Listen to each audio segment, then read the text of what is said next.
মাহে রমজান আমাদের সামনে, আমি মাহে রমজানকে সামনে রেখে, রমজান আমাদের সামনে, 6টা কথা, ছোট্ট ছোট্ট 6টা বিষয় একটু একটু করে শুধু বলতে চাই, বললেই আমার কথা শেষ। মাহে রমজানে, রমজান মাসে 6টি মোটা দাগের ইবাদত নতুন করে যোগ হয়। আগের সকল ইবাদত সেটা তো আছেই, আগের যত নিষেধাজ্ঞা, হারাম, গুনাহ, এটা তো আছেই। নতুন করে 6টি গুরুত্বপূর্ণ ইবাদত রমজান মাসে যুক্ত হয়। একজন মুমিনের উচিত, আল্লাহ তাআলা যেহেতু আগের সমস্ত ইবাদত এর সাথে রমজানে আরো 6টি ইবাদত যুক্ত করেছেন নতুন করে, অতএব একজন মুমিনের উচিত এ কথা বুঝা যে রমজান মানেই ইবাদতের জন্য, রমজান মানেই আখিরাতের জন্য, রমজান মানেই নিজেকে গুনাহ থেকে মুক্ত করাবার জন্য, রমজান মানেই ভিন্ন কিছু, রমজান মানেই আলাদা কিছু, রমজান মানে অনেক কিছু। এক ইমানদারের জন্য, যার আখিরাত দরকার, যার জাহান্নাম থেকে মুক্তি দরকার, যার মূলত জান্নাত দরকার, আর যার এগুলো দরকার নাই, তার কাছে রমজান আর গাইরে রমজান ভিন্ন। রমজান এবং অন্য সময় বরাবর। তার হলো পেশাব পায়খানা, তো এটা তো সব মাসে বরাবর। তার হলো বাদ্যুকা খাওন, তো তার তো এটা বরাবর। তার তো হইলো যৌন চাহিদা পূরণ করা, লজ্জাস্থানের চাহিদা, এটা তো সারা মাসে সারা বছর বরাবর। তার জীবন তো হইলো খাইছে, ঘুমাইছে, পেশাব পায়খানা করছে, যৌন চাহিদা পূরণ করছে, যখন যেভাবে, হালাল হোক আর হারাম হোক, হালাল নিজের স্ত্রী দেখা হোক আর মোবাইলের নর্তকী দেখা হোক, যেমনে হোক নিজের চাহিদা পূরণ হইলেই হয়েছে। এই যে জীবন, এইটা যাদের জীবন জন্তু জানোয়ারের মতো, তাদের জন্য রমজান কিছুই না, আলাদা কিছুই না। কিন্তু খোদার কসম, যার জাহান্নাম থেকে মুক্তি দরকার, যে বুঝে আমার আল্লাহ আছে, যে বুঝে আমার আখিরাত আছে, যে বুঝে হাসরের ময়দান হবে, বিচার হবে, একদিন আমাকে আমার আমল নামা আল্লাহর সামনে নিতে হবে, আমার জীবনের সমস্ত ভালো মন্দের হিসাব আমাকে দিতে হবে, খোদার কসম ওই ব্যক্তির জন্য রমজান অনেক কিছু, অনেক কিছু। রমজান আলাদা কিছু, রমজান আলাদা কিছু। আমাদের অনেকের জীবনে রমজান আমরা বুঝি না। রমজান মানে অতিরিক্ত বুট, মুড়ি, পেঁয়াজ, আলুর চপ, এই না। রমজান মানে এইটুকু। বরং একজন মুমিনের জন্য অনেক বড় পাওয়া, অনেক বড় চাওয়া মাহে রমজান। এখন 6টি মোটা মোটা নতুন অতিরিক্ত ইবাদত, সেটা কি? 1 নাম্বার রোজা, 2 নাম্বার তারাবি, 3 নাম্বার ইফতার, 4 নাম্বার সাহারি, ওই যে শেষ রাত্রে যে খায় সাহারি, 5 নাম্বার এতেকাফ, 6 নাম্বার শবে কদর। এই কয়টা হলো? এই 6টা বিষয় নতুন অ্যাড হয় রমজান মাসে। রোজা, তারাবি, ইফতার, সাহারি, এতেকাফ, শবে কদর। 6টা হয়েছে। রোজা বলেন, তারাবি, ইফতার, সাহারি, এতেকাফ, শবে কদর। এই কয়টা হইল? 6টা। 1 নাম্বার হলো রোজা। রমজানকে উপলক্ষ করে মহান আল্লাহ পাক রব্বুল আলামিন আমাদের জন্য 1 মাস রোজা ফরজ করেছেন। ফামান শাহিদা মিনকুমুশ শাহরা ফালিয়াসুমহু। আল্লাহ তাআলা বলেন, প্রত্যেক ইমানদার, তোমাদেরকে বলছি, প্রাপ্তবয়স্ক, আকেল, বিবেকবান, পাগল, মস্তিষ্ক বিকৃতি নয়, এবং ইমানদার মুসলমান, বিবেকবান, প্রাপ্তবয়স্ক, তোমাদের প্রত্যেকের উপরে, পুরুষ বা নারী, যারাই রমজান মাস পাবে, তাদের জন্য এই মাসের রোজা রাখা ফরজ। এই মাসের রোজা রাখা কি ফরজ।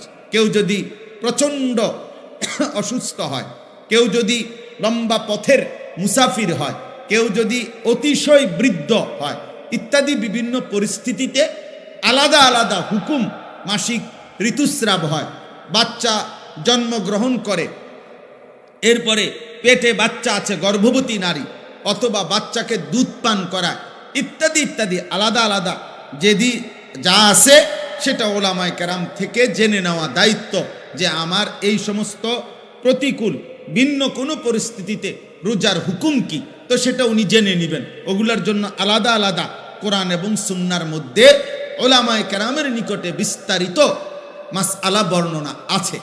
তাহলে মূল বিষয় হলো প্রত্যেক প্রাপ্তবয়স্ক মুসলমান বিবেকবানের উপরে রমজান মাস এসে পৌঁছলে, মানে হায়াত পাইলে রোজা রাখা কি, কথা বলেন না, ফরজ। ফরজ এটা। আল্লাহ নবী সাল্লাল্লাহু আলাইহি ওয়াসাল্লাম বলেছেন, এই রোজা যে ব্যক্তি রমজান মাসে পুরা এক মাস আল্লাহ তাআলার এই রোজার বিধান, আল্লাহর প্রতি ঈমান রেখে আল্লাহর নিকট নেকি অর্জনের আশায় রোজা রাখবে, নবী সাল্লাল্লাহু আলাইহি সাল্লাম ওয়াদা দিয়েছেন আল্লাহ তাআলা তার পেছনের জিন্দেগীর সব গুনাহ মাফ করে দিবেন। মান সামা রমাদানা ঈমানান ওয়া ইহতিসাবা গুফিরা লাহু মা তাকদ্দামা মিন যামবি। যে ব্যক্তি ঈমান রেখে সওয়াবের আশা করে রমজান মাসে রোজা রাখলো, তার পিছনের গুনাহ মাফ হয়ে গেল, হয়ে গেল। আল্লাহ নবী সাল্লাল্লাহু আলাইহি ওয়াসাল্লাম বলেছেন, আল্লাহ তাআলা নবীজিকে শুনাইছেন যে বন্ধু, বান্দার সব আমল সে নিজের নেকি অর্জনের জন্য করে, কিন্তু রোজা শুধুই আমি আল্লাহর মহব্বতে রাখে। আমি নিজে ওয়াদা দিলাম প্রত্যেক রোজার বিনিময় আমি আল্লাহ নিজে তাকে দেব। তাহলে অনেক ফজিলত, অনেক ফজিলত। সবচেয়ে বড় লাভ হলো আল্লাহ তাআলা বলেন, এক মাসের রোজার বরকতে লাআল্লাকুম তাত্তাকুন, আমি আল্লাহ আমার প্রতিটা ঈমানদার বান্দাকে মুত্তাকি বানিয়ে দেব, গুনাহমুক্ত এক জীবন তার জীবনে আমি গড়ে দেব, বিনিময়ে সে জান্নাতি হয়ে যাবে। তাহলে সংক্ষেপে বললাম, এক নাম্বার হলো রোজা। এজন্য দোস্ত নওজোয়ান ঠাট্টা করে, মস্কারি করে, খামখেয়ালি করে, বয়স্ক বাবা, মাঝ বয়সী ভাই রিক্সা চালায়, অটো চালায়, দোকানদারি করে, মাটি কাটে, অথবা গার্মেন্টস মিল ফ্যাক্টরিতে কাজ করে, অথবা বন্ধু বান্ধবদের আড্ডায় পড়ে, এমন অনেক আছে শুধু শুধু খামখেয়ালি করে। উনি আগের থেকে বুঝছে আমি পারতাম না, এই সমস্ত কথা বলে রোজা রমজান সে পালন করে না। সে এই গোপনে চুরি করে, চালাকি করে, কৌশল করে খাইয়া ফেলে। হ্যাঁ আমার ভাই, আপনি আপনার বিবির কাছে হয়তো বললেন আমি পারতাম না, তা আপনার বিবি কাছে আচ্ছা থাক খাইয়ালান। আপনারা গ্রামবাসী কিছু বলতে পারলো না, কেউ দেখলো না, কেউ শুনলো না, কিন্তু যিনি আপনার আমার হিসাব নিবেন সেই মহান আল্লাহ পাক রব্বুল আলামিন, তার থেকে আপনি জবাব দিবেন কিভাবে? আপনার ভিতরের যোগ্যতা, শারীরিক সক্ষমতা আল্লাহ জানে না? কথা বলে না কেন? আল্লাহ জানে না? তো আল্লাহ তাআলা কোরআনুল কারীমের মধ্যে বলছে, রমজানের রোজার বিধান দিতে গিয়ে ইউরিদুল্লাহু বিকুমুল ইউসরা ওয়ালা ইউরিদু বিকুমুল উসরা। আল্লাহ বলে, বান্দা বিশ্বাস করো, আমি তোমাদের উপরে মোটেই কঠিন করতে চাই নাই, বরং আমি আল্লাহ চেয়েছি তোমাদের জন্য সহজ করতে। কি করতে বলেন? অতএব রোজা, রমজানের রোজা কোনো যুক্তিতেই কঠিন হইতে পারে না, কঠিন হইতে পারে না, বরং কারো কোনো দুর্বলতা, অক্ষমতা, অসুস্থতা, যেই কোনো রকমের সমস্যার কারণে মাসআলার ভিন্নতা কোরআন সুন্নাহর মধ্যে আছে, ওনার দায়িত্ব সেটা জেনে নেওয়া। কিন্তু ইচ্ছা করে রমজান মাসে আবদার জানাইতে হয় যে দোকানপাট, হোটেল, রেস্তোরাঁ খুলবেন না। হায় মুসলমান, এতটুকু নির্লজ্জ একজন মুসলমান কেমনে হয়? আপনার কাছে এইটা আবদার জানাইতে হবে কেন? আপনি একজন মুসলমান না? এদ্দুর বিবেক, এদ্দুর আকল একজন মুসলমানের এতটুকু হবে না? এটা কথা হলো? এটা কথা হলো? এই জন্য আমাদের প্রত্যেকটা ছেলে দোস্ত, তোমাদের কাছে অনুরোধ, প্রত্যেকেই নিয়ত করেন যে ইনশাআল্লাহ আমরা রমজানের পুরা এক মাস রোজা রাখবো ইনশাআল্লাহ। বলেন ইনশাআল্লাহ। ছেলেরা বলো ভাই ইনশাআল্লাহ। অনেক বরকত। সবচেয়ে বড় কথা হলো যুবকদের জন্য রোজার একটা বড় ফায়দা কি? রাসূলুল্লাহ সাল্লাল্লাহু আলাইহি সাল্লাম স্পষ্ট বলছেন, ফাইন্নাহু লাহু বিজাউন, কোন ব্যক্তির যৌন চাহিদা নিয়ন্ত্রণ করার ক্ষেত্রে, নারীর প্রতি আকর্ষণ, নারীর প্রতি চাহিদা, জিনা ব্যভিচারের আগ্রহ, অসৎ চরিত্রহীন লম্পট্য, নিজের নফসের চাহিদাকে, হারাম চাহিদাকে দমন করার জন্য, নিয়ন্ত্রণ করার জন্য রাসূলুল্লাহ সাল্লাল্লাহু আলাইহি ওয়াসাল্লাম বলেছেন রোজা একটি কার্যকর মাধ্যম। এই জন্য কোনো যুবক যদি সারা বছর নিয়ম মাফিক কিছু রোজা রাখতে থাকে, আল্লাহ চাহে তো তার চারিত্রিক সৌন্দর্য খুব দ্রুত ফুটে ওঠে। প্রতি সোমবার রোজা রাইখা দেখো, প্রতি বৃহস্পতিবার রোজা রাইখা দেখো, প্রত্যেক আরবি মাসে 3 দিন 13, 14, 15 রোজা রাইখা দেখো। এক কম বেশি তাহলে আল্লাহ রসুলের ওয়াদা যে রোজা একটি ঔষধ যার দ্বারা যৌবনের চাহিদা, যৌন চাহিদা নিয়ন্ত্রণ হবে। আর রাসূলুল্লাহ সাল্লাল্লাহু আলাইহি সাল্লামের কথা মিথ্যা হইতে পারে না, নবীজির কথা কি হইতে পারে না, মিথ্যা হইতে পারে না। এই জন্য যুবক ছেলেদের জন্য এটা ভীষণ জরুরি। তুমি চালাকি করো না, পৃথিবীর কেউ বলতে পারে নাই, কেউ তোমারে সাহস করে নাই। তোমারে জিজ্ঞাসা করছে তোমার বাবা মা রোজা রাখতি না? রাখতাম না। আর কি কিল্লে রাখতাম না কইছি, আপনার এত কথার দরকার কি? না, কারোই কোনো দরকার নাই, তোমারই দরকার তোমার আল্লাহর কাছে হিসাব দেওয়া। তোমার মতো মাতবর, এর চাইতে বড় মাতবর পৃথিবীর থেকে হারায় গেছে, হারায় গেছে। আজরাইল তোমার আমার চাইতেও বড় ক্ষমতাধরদেরকে এই দুনিয়া থেকে ধাক্কা দিয়া কবরস্থানে ফেলায় দিছে। অতএব মাতবরির কিছু নাই, অহংকারীর কিচ্ছু নাই, অহংকারের কিচ্ছু নেই। কালকে পত্রিকা আসছে, খবরে দেখলাম যে ওই ভোট কেন্দ্রে দাঁড়ায় আছে, ভোট কেন্দ্রে দাঁড়ানো অবস্থায় একজনের মৃত্যু হয়েছে। তাইলে এক চিরন্তন বাস্তবতা, এক চিরন্তন সত্য এটা। অতএব রোজা আমাদের কোনোভাবেই রমজানের রোজা একজনের রোজা না, বরং একজন আরেকজনকে রোজা রাখতে আমরা উৎসাহিত করব ইনশাআল্লাহ। রাসূলুল্লাহ সাল্লাল্লাহু আলাইহি ওয়াসাল্লাম বলেছেন সুন্নাতুন, রোজা হচ্ছে গুনাহ থেকে বাঁচার ঢাল স্বরূপ ঢাল। যুদ্ধের ময়দানে তরবারির সাথে যেরকম ঢাল থাকে, যা দ্বারা শত্রুর তরবারির আক্রমণ থেকে বাঁচানো হয়, নিজেকে রক্ষা করে, রোজা মানুষকে নবীজি বলছে যাবতীয় গুনাহ থেকে বাঁচার ক্ষেত্রে ঢাল স্বরূপ। আল্লাহ তাআলা তৌফিক দান করেন। আসেন দ্বিতীয় নাম্বার, তারাবি। দ্বিতীয় নাম্বার কি? তারাবি। 5 ওয়াক্ত নামাজ রমজান মাসেও ফরজ, আর এখনো কথা বলে না। 5 ওয়াক্ত নামাজ সারা বছরই মুমিনের জন্য কি ফরজ। একটা কথা ছেলের আব্বা, তুমি খাও দাও ফুর্তি করো, যাই করো, কোনো অসুবিধা নাই, মনে রাখো, বাকি এতটুকু মনে রাখো, তোমার ভোটার আইডি কার্ড আর জন্ম নিবন্ধন সনদের হিসাবে না, বরং আল্লাহ রাসূল সাল্লাল্লাহু আলাইহি ওয়াসাল্লাম বলেছেন 5 ওয়াক্ত নামাজ যার জীবনে নাই, আল্লাহর নবী বলছে তার জীবনের মধ্যে ঈমানও নাই, ইসলামও নাই। নবীজি সাল্লাল্লাহু আলাইহি সাল্লাম বলছেন ফারকু মা বাইনানা ওয়া বাইনাল কুফরি আস-সালাহ। কোন ব্যক্তি ঈমানদার নাকি কাফের এটা পার্থক্য করার চিহ্ন আল্লাহর নবী বলেন নামাজ। অতএব নামাজবিহীন কোন নাফরমান যদি একেবারে 1 কোটি বারো চিৎকার দিয়া মাইকিং করেও সে বলে মুসলমান, আল্লাহ রাসূল বলছেন না, সে মুসলমান না। নবীজি বলছেন না। তো ঠিক এবারে তোমার ভোটার আইডি কার্ড লইয়া তুমি কবরস্থানে যাইও, তোমার ভোটার আইডি কার্ড নিয়া তুমি হাসরের ময়দানে দাঁড়াই। দুনিয়ায় তো ভোগ করো, আহামরি তো আর কিচ্ছু না, কেউই তো আর অতিরিক্ত, কোন নাফরমান কোন পাপী তো আর বাঘের গোস্ত খায় না, আর সিংহের গোস্ত খায় না, ফার্মের মুরগায় খায়, কক মুরগায় খায়। তাহলে দুনিয়া কিছুই ভোগ করে না, কিচ্ছু না, কিচ্ছু না, শুধু শুধু নিজের জীবনটা নষ্ট করে। মোবাইলের নর্তকী তো কেউ ধরেও না, শোয়েও না, এটা শুধু চাইয়া থাকে।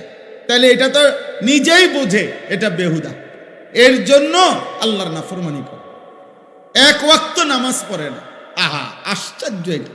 আমি এই জন্য সব সময় ভাবি যে নামাজ যে পড়ে না ছেলেরা, বাবা তোমরাও মনে রাখ, এর চাইতে আহাম্মক বেওকুফ আর কেউ হইতে পারে। বোকা তুমি, একদম বোকা, একদম বেওকুফ। অথচ 5 ওয়াক্ত নামাজ পড়ে শতভাগ দুনিয়া ভোগ করা যায়। খানা, খাদ্য, পেশাব, পায়খানা, স্ত্রী, সন্তান, সংসার, দালান, বিল্ডিং, বাড়ি ঘর, সব কিছু দুনিয়া ভোগ করা যাচ্ছে নামাজ যারা পড়তেছে। তাহলে এখানে অসুবিধা কোথায়? এখানে অসুবিধাটা কি? কি লাভ নামাজ না পড়ে? কি ফায়দা? কি ফায়দা? অনেক ছেলে তোমাদের বেনামাজির চেহারা দেখলেই চিনা যায়, উস্কো খুস্কো চুল, এগুলো কোনোভাবে শালীন সুন্দর না। চেহারা আরো পাউডার দিল, চেহারার মধ্যে একটা বিভৎস নাপাক তার চেহারার মধ্যেই ভাসে। কারণ যে নামাজ পড়ে না, সে পেশাব করে ঠিক মতো, সে পানি টয়লেট পেপার ঢিলা কুলুকো ব্যবহার করে না, কারণ তার তো নামাজ নাই। কাজে এই অপদার্থ, এই আহাম্মক, এই নিকৃষ্ট নিম্ন রুচির মানুষ, এটা মানুষের সমাজে চলাফেরার অনুপযুক্ত, জন্তু জানোয়ারের সাথে মানানসু, এটাই বাস্তবতা। এই জন্য মূলত অপবিত্র মানুষ যে তার জীবনে নামাজ নাই, যার জীবনে নামাজ নাই তার সাথে কোনো পবিত্রতাও নেই। সে পবিত্র থাকবে কেন? সে তো নামাজই পড়ে না, ওই পবিত্রতা দিয়ে করবো কি? ও তো পবিত্রতার কোনো মর্যাদাই বোঝে না, তার তো নামাজই নাই। এই জন্য দোস্ত, প্রথম কথা এটা, 5 ওয়াক্ত নামাজ, এটা ছাড়া মুসলমান হতেই পারে না। এটা একেবারে সহজ কথা। মান তারাকা সালাতাম মুতাআম্মিদান ফাকাদ কাফারা, নবীজি বলেন, ইচ্ছে করে যে নামাজ ছেড়ে দিল সে কাফের হলো। একেবারে বিশুদ্ধ হাদিস, ফাকাদ কাফারা, সে কাফের হলো, নবীজি বলছেন। তুমি জিজ্ঞাসা করে দেখো, আল্লাহ রাসূল সাল্লাল্লাহু আলাইহি সাল্লাম বলছেন, তো যিনি বলছেন সে কাফের হয়ে গেল, তো হ্যাঁ বড় কয় বড়ারে সুপারিশ করবো জিলাপি দিয়া, হ্যাঁ করো, আমনে খান বইয়া বইয়া জিলাপি, আমনে বিরিয়ানি খান কারাকারি কইরা, হ্যাঁ দেখ অনেক বড় ক্রেডিট বেটা, 60টা লইছে, 60টা ফুটলা লইছে, ছি ছি ছি ছি। অথচ একটা বাচ্চা হয়তো তার এই 4টা লওয়ার কারণে বাচ্চাটা অজরে কাঁদছে, বাচ্চাটা হয়তো পায় নাই, তুই বেটা একটা বাচ্চার মুখের খাবার কেড়ে নিলি, আবার এটা ক্রেডিট হলো কি? তুই তো জালেম বেটা, এটা জালেম না? কথা বলে না, এটা এটা এটা ক্রেডিটের কিছু হইলো? এটা বড়াইয়ের কিছু হইলো না? হ্যাঁ, এটা ক্রেডিট। 60টা লইছি, আমি 3 প্যাকেট লইছি। কেমনে লইছে? কারাকারি কইরা। তো মানুষে দেখছে না? মানুষে দেখছে তো কি কইছে? মানুষ হাঁটছে আমার মতো বাটফারে দেখা, মানুষে বুঝে যে এই ডাকাত যে মানুষের খাবার খাইরা নেয়, এটার আর কি কইতো? আস্তাগফিরুল্লাহ, আস্তাগফির। আব্বা, এটা কোনো ক্রেডিটের কিছু না, অভদ্রতা কোনোদিনও সৌন্দর্য নয়। এজন্য পৃথিবীতে এ কথা পরীক্ষিত কথা, যে নারী বেপর্দা নারী, বেপর্দা সৌন্দর্য নয়, বরং অসভ্যতা। যে নারী বেপর্দা হয়, যে নারী তার শরীর রূপ যৌবন দেখায়, এটা সৌন্দর্য হইতে পারে না, সৌন্দর্য হইতে পারে না, এটা অসভ্যতা, এটা নোংরামি, এটা বেহায়াপনা, নষ্টামি ছাড়া আর কিছু না। এটা নষ্টামি, খবিস, খবিস, খবিস। এজন্য চরিত্রহীন যুবকের কপালে শেষ পর্যন্ত খবিস নারী জুটে, খবিস নারী। এটা বলায় ভাই বলতে চাইছিলেন, এই এক লাইনেই বলছিলেন। আমিও অনেক অসংখ্য অগণিত বাবা শত শত যুবক আমার জীবনে, আমি জানি আমার জীবনে অসংখ্য অগণিত, সারা বাহিরের অসংখ্য প্রবাসী যুবক আমগো কাছে ভয়েস মেসেজ, এরপরে হোয়াটসঅ্যাপে মেসেজ লিখিত এবং আপনার ভয়েসে পাঠা, এগুলো শুনি মাঝে মধ্যে। কিছু আমার ওস্তাদ ছাত্র শোনে, হ্যাঁ, যারা দায়িত্ব দিয়ে রাখছি, এরা শুনে কি বলে, জীবন কত অশান্তির। এই যে তোমার বিবাহের পূর্বে চরিত্র নষ্ট করছে কোনো মেয়ে, কোনো নারী, কোনো মোবাইল, কোনো ছবি, তো ইনশাআল্লাহ এই পৃথিবীর কেউ বেটা, আরে তোর নাফরমান, তোর পাপের খেসারত পৃথিবীর কেউ দিবে না, তুমিই দিতে হবে, ধুকে ধুকে, লজ্জায়, ঘৃণায়।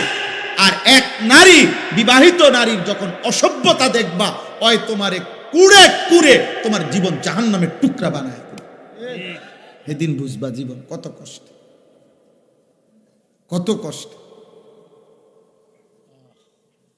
হ্যাঁ, কাল আজকেও এক ছেলে বেলায় ভাই মোবাইলে বারবার কল দিতেছে, বিদেশ থেকে, হুজুর আমি 1 মিনিট কথা বলতে চাই আপনার সাথে। আমি বলছি না ভাই, তুমি তোমার কথা এটা ভয়েস পাঠাও। পরে এটা শুনলাম, এই কি বলে, দেশের হোক আর বিদেশের হোক, দোস্ত গুনাহ কাউকে ইজ্জত দেয়, গুনাহ কাউকে ইজ্জত দেয়, গুনাহ মানুষকে ঘৃণা তৈরি করে। তোমরা যেই ছেলেগুলো নামাজ পড়ো না, তোমরা আল্লাহর দোহাই দিয়ে বলো, একটা ছেলে বলো এই সমাজের কোন ইমানদার, কোন বিবেকবান, কোন রুচি সম্পন্ন ভদ্র মানুষ তোমাদেরকে 1 পয়সা ইজ্জত দেয় না। তোরে কোনোদিন কেউ আপন করে ডাকে না। হ্যাঁ, তুমি চলো একজন নামাজি ব্যক্তির দিকে, একজন যুবক, হ্যাঁ স্কুলে পড়ে, এসএসসি, ইন্টারমিডিয়েট, ক্লাস 8-এ পড়ে, কিন্তু চেহারায় যার নামাজের চিহ্ন আছে, চেহারা সুরতে যার মধ্যে চরিত্রবানের নমুনা আছে, তারে পুরা স্কুল, পুরা মহল্লাবাসী তাকে আদর করে, তাকে ভালোবাসে, মানুষ তাকে চিনে, যে ছেলেটা দেখতেই ভালো মনে হয়, ছেলেটাকে দেখতেই নামাজি মনে হয়। এই জন্য নামাজ এটা মুমিনের স্বাভাবিক ডিউটি। একজন মুসলমান সে নামাজ ছাড়া থাকে কিভাবে? একজন মুসলমান সে নামাজ ছাড়া মুসলমান হয় কেন? একজন মুসলমান সে নামাজ ছাড়া মুসলিম পরিচয় দেয় কেন? বেটা, আফসোস বেটা। এই জন্য 5 ওয়াক্ত নামাজ এখন থেকে শুরু করো, আজকের থেকে। তাইলে দেখা যাবে রমজান পর্যন্ত আল্লাহ তাআলা হায়াত দিলে রমজানের অতিরিক্ত নামাজ 20 রাকাত তারাবি আল্লাহ তাআলা দান করছেন। বান্দা আমি তোমার 20 রাকাত ফরজ ওয়াজিব প্রতিদিন নামাজ, একজন মুসলমানের উপরে তারাবি মানে 5 ওয়াক্ত নামাজের মধ্যে ফরজ এবং ওয়াজিব মিলে ঠিক বরাবর 20 রাকাত আল্লাহ তাআলা রাসূলুল্লাহ সাল্লাল্লাহু আলাইহি সাল্লামের মাধ্যমে সাহাবায়ে কেরামের আমলে আমরা বিশুদ্ধ দলিল প্রমাণ সনদের আলোকে একথা প্রমাণিত, 1450 বছরের আমল এটা প্রমাণিত যে এই 20 রাকাত তারাবি, তাইলে 20 রাকাত ফরজ ওয়াজিব নামাজ আর 20 রাকাত তারাবি কেমনে আমি আগে বলি। 1 নাম্বার হলো ফজরের নামাজের ফরজ 2 রাকাত, কয় রাকাত? জোহরের ফরজ কয় রাকাত? 6 রাকাত। আসরের ফরজ কয় রাকাত? কয় রাকাত? 10। মাগরিবের ফরজ কয় রাকাত? 13 রাকাত। এশার ফরজ কয় রাকাত? কত হইল? 17। বিতিরের ওয়াজিব নামাজ কয় রাকাত? কত হইল? হইলনি 20, একবার বরাবর 20 রাকাত। আর হাদিসের মধ্যে আছে ফরজ এবং ওয়াজিব এই 2 নামাজে যদি কারো কোনো ঘাটতি হয়, কমতি হয়, এই সুন্নত এবং নফল দ্বারা সেই ঘাটতি আল্লাহ পূরণ করে দেয়। এজন্য আজকের সারাদিনে বান্দা যেই 20 রাকাত 5 ওয়াক্ত নামাজের মাধ্যমে ফরজ ওয়াজিব আদায় করেছে, এই 20 রাকাত ফরজ এবং ওয়াজিবের মধ্যে যে ঘাটতি কমতি হয়েছে, যেই ঘাটতি, তো আল্লাহ তাআলা রাত্রিবেলা 20 রাকাত তারাবির মাধ্যমে রমজানে তা পূরণ করে। এজন্য রমজানের গুনাহ, রমজানের কমতি, রমজানের ঘাটতি আরেক মাসে নেয় না, এই মাসেই, এই মাসের বেজাল সাইরা বান্দাকে আল্লাহ এই মাসেই মুত্তাকি বানাইয়া জান্নাতি বানাইয়া দেয়। যে এই মাসের ঘাটতি সামনের মাসে পুরামু না, না এই মাসে, এই ডেলিটা ডেলি হিসাব ক্লিয়ার। এই জন্য 20 রাকাত তারাবি। কয় রাকাত তারাবি? সবাই বলেন কয় রাকাত? হ্যাঁ 20 রাকাত তারাবি, 20 রাকাত। 1450 বছর ধরে হযরতে ওমর রাদিয়াল্লাহু তাআলা আনহুর জামানায় একেবারে মসজিদে নববীতে প্রকাশ্যে ওমরের উপস্থিতিতে সাহাবায়ে কেরাম 20 রাকাত তারাবি পড়তেন। হযরত উবাই ইবনে কাব সাইয়্যিদুল কুররা, সমস্ত সাহাবাদের মধ্যে যিনি আল্লাহর কোরআন সবচেয়ে সুন্দর পড়তেন, উবাই ইবনে কাব, উনি 20 রাকাত তারাবি হযরত ওমরের জামানা থেকে তিনি তারাবি পড়াইতেন মসজিদে নববীতে। সাহাবায়ে কেরাম 20 রাকাত তারাবি পড়তেন। 1450 বছর ধরে উম্মতের সংখ্যাগরিষ্ঠ উলামায়ে কেরাম 20 রাকাতই তারাবি সারা পৃথিবীতে পড়ে থাকেন। অতএব 20 রাকাতই তারাবি। এর চাইতে কম, এর চাইতে বেশি যিনি বলে, আপনার দায়িত্ব হলো উনার থেকে দলিল বুঝে নেওয়া আমার দায়িত্ব না। আমি মসজিদে আজকেও বলছি, কেউ যদি বলে হুজুর অমুক হুজুরে আপনার কি ভুল বলছিনি, তা আমার প্রশ্ন হলো আপনি উনি ভুল বলছিনি এটা আমারই জিগাবেন কেন? আমি ভুল বলছি কিনা এটা না আমার থেকে বুঝে নিব। কথা বোঝেন নাই? আপনারে উনারে আপনার হুজুর মনে হইলো, তা আমি কি বাস স্টেশনে টিয়া উঠাই নাকি? তো আমি কি মূলা বেচে আইছি নাকি? তো তাইলে আমি বুঝবো না কেন? আমার আপনার হুজুর মনে হইল না কেন? এই জন্য এটা কোনো কথা না, বরং 1450 বছরের ওলামায়ে কেরাম সংখ্যা গরিষ্ঠ ওলামাদের এটাই কথা যে তারাবি কয় রাকাত? 20 রাকাত। অতএব প্রিয় ভাই ছেলেরা, বাবা তোমাদের কাছেও বলি, আব্বা প্রতিদিন সারাদিন রোজা রাখবা, 5 ওয়াক্ত নামাজ পড়ো এবং রাত্রিবেলা ইহতেমামের সাথে 20 রাকাত তারাবি আদায় করো। আল্লাহ তৌফিক দান করে। রাসূলুল্লাহ সাল্লাল্লাহু আলাইহি সাল্লাম বলেন, ওমান কামা রমাদানা ঈমানান ওয়া ইহতিসাবা গুফিরা লাহু মা তাকাদ্দামা মিন যামবি। রমজান মাসের রাতে যে ব্যক্তি তারাবি পড়লো আল্লাহর প্রতি ঈমান রেখে সওয়াবের আশায়, আল্লাহ এই তারাবির বরকতেও তার পিছনের সব গুনাহ মাফ করে দিলেন। এজন্য তারাবি অনেক গুরুত্বপূর্ণ, অনেক গুরুত্বপূর্ণ, অনেক গুরুত্বপূর্ণ। তারাবির নামাজের সাথে সাথে আল্লাহর কোরআন 1 খতম কমপক্ষে তারাবির নামাজে পড়া শোনা, এটা গুরুত্বপূর্ণ একটি সুন্নাত। এজন্য যুগ যুগ ধরে আল্লাহর কোরআনের তিলাওয়াত খতম আউলিয়ায়ে কেরাম, বুজুর্গানে দ্বীন, সাহাবা পরবর্তী জামানা থেকে উম্মতের উলামারা তারাবির নামাজের এই 20 রাকাতে ধারাবাহিক আল্লাহর কোরআনের খতম শুনতে থাকেন। আমাদেরও উচিত এদিকে যত্নবান হওয়া। আল্লাহ আমাদেরকে তৌফিক দান করেন। 3 নাম্বার ইফতার। ইফতার যেটা সারাদিন রোজা রেখে রোজা যখন ভাঙ্গে ওই টাইমটাকেই বলা হয় ইফতার। ইফতার একটি সুন্নাত আমল। রাসূলুল্লাহ সাল্লাল্লাহু আলাইহি ওয়াসাল্লাম বলেন, আমার উম্মত ততক্ষণ পর্যন্ত কল্যাণের উপরে থাকবে যতক্ষণ তারা জলদি জলদি ইফতার করবে। এজন্য ইফতারের সময় তাড়াতাড়ি ইফতার করা, মানে টাইম হলে দেরি না করা, এটা সুন্নাত। আর ইফতারের আগ মুহূর্তে দোয়ায় লেগে থাকা, এটা একটা গুরুত্বপূর্ণ সুন্নাত আমল, এবং এই সময়ের দোয়া আল্লাহ তাআলা কবুল করে। এই জন্য মা বোনদের উচিত, আমাদের সমাজের সবচেয়ে বেশি গাফলতি হইল মহিলাদেরকে ইফতারের পূর্বের এই দোয়ার সুযোগ দেওয়া হয় না। হয় মহিলা নিজে সুযোগটা নেয় না, অথবা পুরুষরা তাকে দিতে চায় না। মানে ইফতারের আজান দিয়া ফেলছে, মহিলা তখনও হয় পেঁয়াজু, নয় আলুর চপ, নয় বেগুনি, নয় একটা না একটা কিছু ভাজতেই থাকে, ভাজতেই থাকে।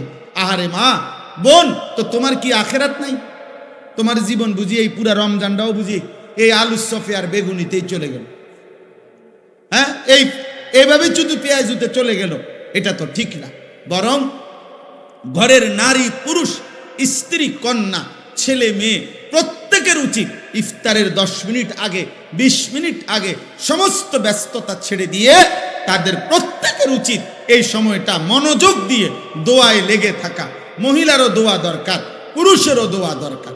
আপনাদের কাছে পুরুষ যারা স্বামী, যাদের স্ত্রী আছে, যাদের কন্যা আছে, যাদের বোন আছে, মা আছে, আপনারা তাদেরকে গুরুত্ব দিয়ে অনুরোধ করবেন যে এই টাইমটা যেন তারা দোয়া করে ইফতারের আগে। মা বাচ্চাগুলোকে নিয়ে দোয়া করুক, স্বামী তার স্ত্রী এবং সন্তানদেরকে নিয়ে দোয়া করেন, স্ত্রী তার বাচ্চাগুলোকে নিয়ে দোয়া করেন। এইভাবে ঘরওয়ালারা নিজেরা নিজেরা দোয়ার অভ্যস্ত হন। আল্লাহ তাআলা বান্দার দোয়া ইফতারের পূর্ব মুহূর্তে কবুল করে। 4 নাম্বার সাহারি, মানে শেষ রাত্রিতে খাবার খাওয়া। রাসূলুল্লাহ সাল্লাল্লাহু আলাইহি সাল্লাম বলেন, ইহুদিরাও রোজা রাখে, আমরা মুসলমানরাও রোজা রাখি, কিন্তু পার্থক্য হলো ইহুদিরা সাহারি খায় না আর আমরা সাহারি খাই। এজন্য সাহারি এটা ঈমান এবং কুফরের একটা চিহ্ন। মানে বেঈমানরা, ইহুদিরা রোজা রেখে কিন্তু সাহারি খায় না, ঈমানদার মুসলমান রোজা রাখে, সাহারি খায়। নবী সাল্লাল্লাহু আলাইহি সাল্লাম বলেন, তোমরা রোজা রমজানে সাহারি খেও, তাসাহহারু, সাহারি খাও। কেন?